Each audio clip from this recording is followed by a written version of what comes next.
Bonjour à tous, soyez les bienvenus sur ce plateau. Programme aujourd'hui la taxation des plus-values quand on vend les titres de sa société. La France, on le sait, a la réputation de taxer fortement les plus-values des entrepreneurs lorsqu'ils cèdent leur entreprise. Alors, mythe ou réalité, comment éviter cette taxation? Ils vont répondre à nos questions.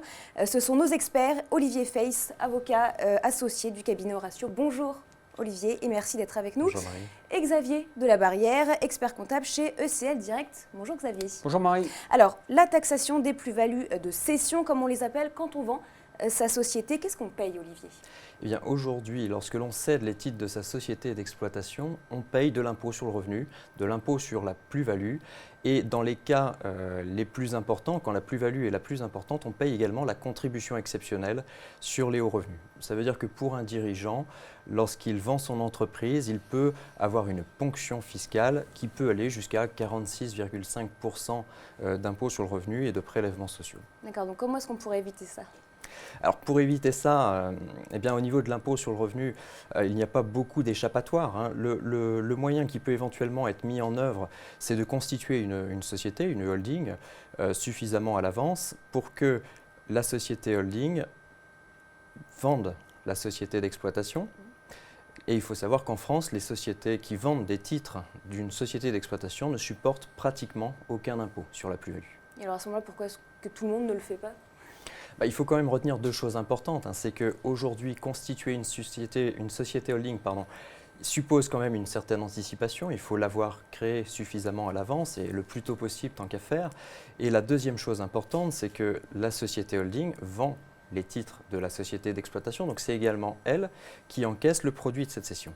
Donc ça suppose que derrière, on ait un véritable projet de réinvestissement derrière parce que l'argent reste stocké dans cette société holding. D'accord, donc c'est plutôt le genre de montage juridique qu'il faut proposer aux jeunes entrepreneurs. Oui, jeunes, ou en tout cas ceux qui ont un véritable projet derrière de réinvestissement dans un projet économique par exemple. On le conseillera peut-être beaucoup moins pour des personnes qui sont sur le point de partir à la retraite, à moins qu'elles souhaitent éventuellement devenir un business angel. Merci beaucoup Xavier Delabarrière. Vous, en tant qu'expert comptable, est-ce que vous créez souvent des holdings pour éviter ce type de taxation?